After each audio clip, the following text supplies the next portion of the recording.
తీయించుకొని అంటున్నావు అనేసి.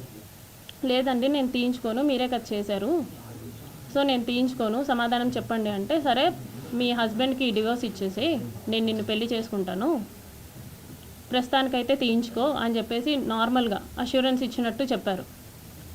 సో నీ హస్బెండ్తో నువ్వు డివోర్స్ తీసుకున్న తర్వాత నేను నిన్ను పెళ్లి చేసుకుంటానంటే అవసరం లేదు అని చెప్పేసి నేను ఫర్ ద ఫస్ట్ టైం నేను అబార్ట్ చేయించుకున్నాను. అది కూడా అతనే ట్యాబ్లెట్స్ తీసుకొని వచ్చారు, వాళ్ళ ఫ్రెండ్ తిరుపతి ఫ్రెండ్ ఎవరో ఇచ్చారంట, గైనిక్ సమాన్ ట్యాబ్లెట్స్ తీసుకొని వస్తే for the first time abort చేయించుకున్నాను నేను అలాగా. ఇందులో నాకు తెలియని విషయం ఏంటంటే ఈ మీన్ వైల్లో ఒక 4 months ముందు మా హస్బెండ్కి కాల్ చేసి మాట్లాడారు అతను. అది నాకు కూడా తెలీదు, అతను శ్రీధర్ కూడా నాకు చెప్పలేదు, మా హస్బెండే చెప్పాడనమాట. అసలు ఏం జరుగుతుంది రైల్వే కోడూరులో, ఏం చేస్తున్నావు నువ్వు అనేసి అంటే, ఏమైందంటే ఇలా శ్రీధర్ ఫోన్ చేశాడు, ఎమ్మెల్యే అంట కదా, డివోర్స్ తీసుకో అని చెప్పేసి నాకు చెప్తున్నాడు అనేసి అన్నాడు అనమాట. అంటే అప్పుడు ఇది జరిగింది, ఇలా చేస్తున్నాడు, ప్రతిసారి బలవంతంగా ఇంటికి వచ్చేయటం, వెళ్ళిపోమన్నా వెళ్ళిపోకుండా బయటే ఉండేవాడు అనమాట. నేను డోర్ లాక్ వేసేసి నేను ఇంట్లోకి వెళ్ళిపోయి పడుకున్నా సరే 4-5 hours అయినా సరే నేను డోర్ ఓపెన్ చేసేసరికి ఆయన అలాగే ఉండేవాడు ఇంటి బయట. ఒక ఎమ్మెల్యే అయ్యింది, కార్ పార్కింగ్లోనే ఉండేది నైట్ టైం. సో ఇలా చాలాసార్లు జరిగింది. ఒక్కొక్కసారి బాగా కొట్టేదాన్ని, ఎందుకండి ఇలా చేస్తున్నారు అనేసి. అతను నన్ను చాలాసార్లు కొట్టాడు, నువ్వు నా మాటే వినాలి, నువ్వు నాకే ఉండాలి, నేనైతే పక్కకు పోను, నేను పక్కకు పోనివ్వను, ఏదైనా ఉంటే నీకు ఆఫీస్ పరంగాను ఇంటి పరంగాను ప్రాబ్లం అవుతుంది అని చెప్పేసి ఈ టైప్ ఆఫ్ బెదిరింపులు నాకు ఇచ్చేవాడు అనమాట. ఏమన్నా అంటే నీకు 3 years బాబు ఉన్నాడు కదా, నీకు 3 years బాబు ఉన్నాడు కదా, చూసుకో అనేసి ఈ టైప్ ఆఫ్ మాటలు మాట్లాడేవాడు అనమాట. మా హస్బెండ్కి ఆ విషయం తెలిసి మా హస్బెండ్ వాళ్ళ ఇంట్లో అంతా చెప్పారు, మా తమ్ముడికి కూడా తెలిసింది. అందరూ ఏంటి అని చెప్పేసి నన్ను అడిగారు, ఇది జరిగిందని చెప్పాను అనమాట. చెప్పేసరికి ఇదంతా మాకెందుకు చెప్పలేదు అంటే, అతను బెదిరిస్తూ వచ్చాడండి ప్రతిసారి. నేను మీకు చెప్దాం అనుకున్నాను, మళ్ళీ మీరు అడిగితే నన్నేం చేస్తాడో, బాబు నేను మాత్రమే ఉంటాము, మీరు ఎవరు లేరు నా దగ్గర, అందుకే నేను చెప్పలేకపోయాను. అతనికి నేను ట్రై చేశాను, అతన్ని విడిపించేసుకోవాలని చెప్పేసి అన్నిట్లో బ్లాక్ చేసినా సరే ఆయన ఏదో ఒక వే వెతుక్కుంటున్నాడు. ఒకసారి ఆఫీస్కి వచ్చాడు, వాళ్ళతో పాటు కలిసి ఒకసారి ఆఫీస్కి వచ్చాడనమాట. ఆఫీస్కి వచ్చి నార్మల్గా కూర్చొని అక్కడి నుంచే నాకు మెసేజ్లు చేస్తున్నాడు. అక్కడి నుంచే నాకు నార్మల్ అంటే వాట్సాప్లో బ్లాక్ చేశాను, ఇన్స్టా ఫేస్బుక్ అవన్నీ బ్లాక్ చేస్తే నార్మల్ మెసేజ్ చేశాడు అనమాట. నీట్గా కామ్గా బ్లాక్ నుంచి తీస్తే బాగుంటుంది, లేకపోతే బాగోదు అనేసి నాకు ఇక్కడ నేను ఎదురుగా ఉన్నాను, అక్కడి నుంచి నాకు మెసేజ్ చేశాడనమాట. సో ఈ టైప్ ఆఫ్ భయాలు నాకున్నాయి. నాకైతే ఎవరు లేరు చెప్పుకోవడానికి, ఒకవేళ చెప్పుకున్నా సరే నా వెనక వచ్చి అడిగేవాళ్ళు లేరు. సో కాబట్టి నేను చెప్పలేదు అనేసి నేను చెప్పాను అనమాట. వాళ్ళదంతా విని నీ ఇష్టం వచ్చింది చేసుకో, అయిందంతా అయ్యింది, తీయాల్సిన పరువు అంతా తీసావని చెప్పేసి మా వాళ్ళంతా దూరంగా ఉన్నారు. అంటే ఎవరు పనుల్లో వాళ్ళు ఉన్నారు, నన్ను ఎవరు పట్టించుకోలేదు. మా హస్బెండ్ వచ్చేసి మా బాబుని తీసుకెళ్ళిపోయాడు అనమాట, వీడు నీ దగ్గర అయితే సేఫ్ కాదు అని చెప్పేసి. రీసెంట్గా అలా January 7th 2026 రీసెంట్గానే ఒక 20 days బ్యాక్ వాళ్ళందరూ ఎవ్వరూ మాట్లాడడం మానేసిన తర్వాత మా హస్బెండ్ వాళ్ళ అక్కకు కూడా 11:30 ఆ టైంకి కాల్ చేసి, మీ ఎవ్వరూ ఆమెకి ఫోన్ చేయకూడదు, మీ ఎవ్వరూ ఆమెతో మాట్లాడకండి అంటే, ఆవిడ నాతో మాట్లాడడం మానేసింది. ఆవిడ తిరుపతిలోనే ఉంటారు, రైల్వే కోడూరు నుంచి 30 kilometers దూరం. ఆవిడ మాట్లాడడం మానేసింది. ఇదంతా అయిన తర్వాత January 7th నేను నిన్ను పెళ్లి చేసుకోలేను, నువ్వేం చేసుకుంటావో చేసుకో, నువ్వేం చేస్తావో కూడా నేను చూస్తాను అని చెప్పేసి చెప్పారనమాట. ఇదంతా చేసి నువ్వు పెళ్ళెలా చేసుకోకుండా ఉంటావు, 1.5 సంవత్సరంగా నువ్వు నన్ను ఎంత నాశనం చేసావు, పెళ్ళెలా చేసుకోకుండా ఉంటావు అనేసి నేను అడిగాను. అంటే నేనైతే పెళ్లి చేసుకోను, నా రీజన్స్ నాకున్నాయి, నేనైతే పెళ్లి చేసుకోను, నువ్వేం చేసుకుంటావో చేసుకో అనేసి అన్నారు. ఆ తర్వాత అతని ఫోన్స్ 2 స్విచ్ ఆఫ్. మరి ఎందుకు స్విచ్ ఆఫ్ నాకు తెలియదు, బ్లాక్ ఏం కాదు, ఫోన్ స్విచ్ ఆఫ్.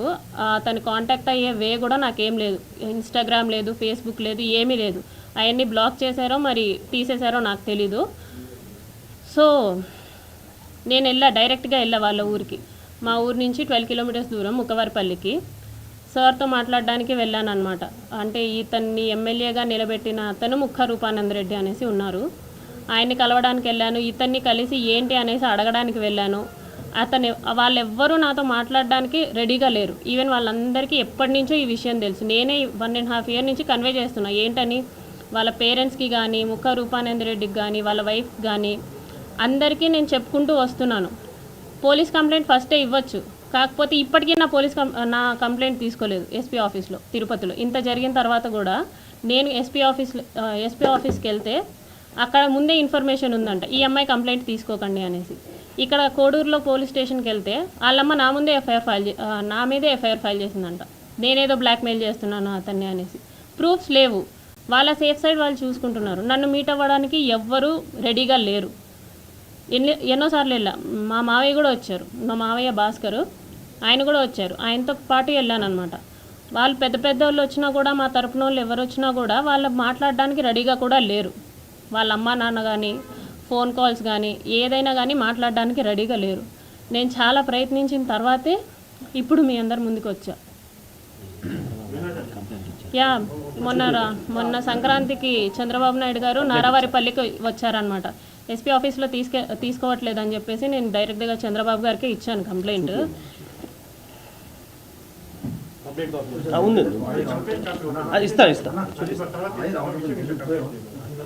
జస్ట్ చూపించేస్తాను అంటే ఇంతవరకు చెప్పలేదు.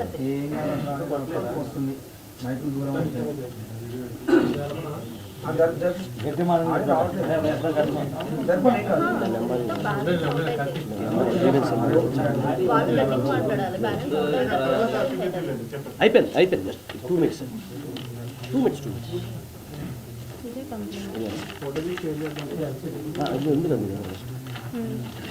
కాపీ అది కదండి. అంటే మీకు అంటే నా కంప్లైంట్ అయితే ఊనే చూపించడానికి, కంప్లైంట్ అయితే ఏమి ఇచ్చారు జస్ట్ చూపించడానికి అంతే. ఓకే ఏమన్నారని చెప్పండి. గ్రీవెన్స్ నెంబర్ ఇచ్చారండి నాకు అంతే. నెంబర్ చెప్పండి, ఎంత మీ దగ్గర గ్రీవెన్స్ నెంబర్ కూడా చెప్పండి.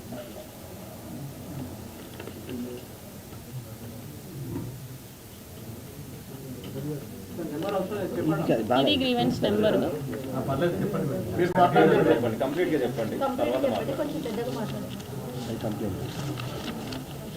కంప్లైంట్ తాలూకు గ్రీవెన్స్ కంప్లైంట్ ఇచ్చారు చంద్రబాబు గారు, ఏం చెప్పారు?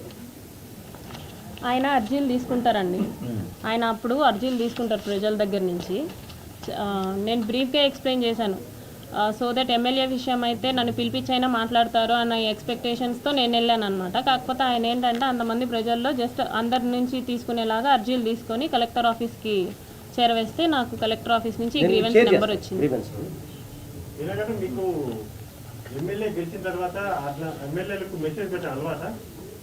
మా ఎమ్మెల్యే కాబట్టి నేను పెట్టానండి. మా ఎందుకంటే నేను జాయిన్ అవ్వక ముందే అతను ఎమ్మెల్యే అయిపోయాడు కాబట్టి, మా ఇంతకు ముందు ఎమ్మెల్యే కొరమట్ల శ్రీనివాస్ గారు. మెసేజెస్, వీడియో కాల్స్ ఆయన కంటిన్యూస్లీ వీడియో కాల్స్ నాతో చేసేవాళ్ళు. ఆయన ఏం చేసినా సరే నేను అతనితోనే ఉండాలి అనుకునేవాళ్ళు అనమాట. ఈవెన్ తింటున్నా, వాళ్ళ పీపుల్స్తో మాట్లాడినా, స్నానం చేసినా, రెడీ అవుతున్నా నేను అతనితోనే ఉండాలి అని ఒక మరి శాడిజమో ఏమంటారో నాకు తెలీదు, తను అలా కోరుకునేవాడు అనమాట. ఏమన్నా అంటే నీకు ఒక బాబు ఉన్నాడు, నువ్వు అది గుర్తుపెట్టుకో, నువ్వు అది మర్చిపోతున్నావు, నీకు ఒక బాబు ఉన్నాడు, నువ్వు మాత్రమే ఉన్నావు, అది మాత్రం గుర్తుపెట్టుకో అనేసి అనేవాడు. నిజమే, నాకు పేరెంట్స్ లేరు, నాకు మమ్మీ డాడీ ఇద్దరూ లేరు. మా ఫాదర్ జాబ్ వచ్చింది నాకు. నా ఫస్ట్ స్టేషన్ రైల్వే కోడూరులోనే. నాకు ఒక తమ్ముడు ఉన్నాడు, కానీ దూరంగా చదువుకుంటున్నాడు వాడు. మా హస్బెండ్ వచ్చేసి సాఫ్ట్వేర్, ఆయన దూరంగా ఉంటాడు నాకు. నా బాబు నేను మాత్రమే ఉంటాం. ఆయనకు అది బాగా ఆసరా అయింది. నా గురించి ఫుల్ డీటెయిల్స్ కనుక్కొని ఆయన ప్రొసీడ్ అవ్వడం జరిగింది. చాలా డామినేషన్ చేసేవాళ్ళు, చాలా డామినేటెడ్గా ఉండేవాళ్ళు అనమాట. ప్రతి విషయంలోనూ చిరాకు పడ్డం.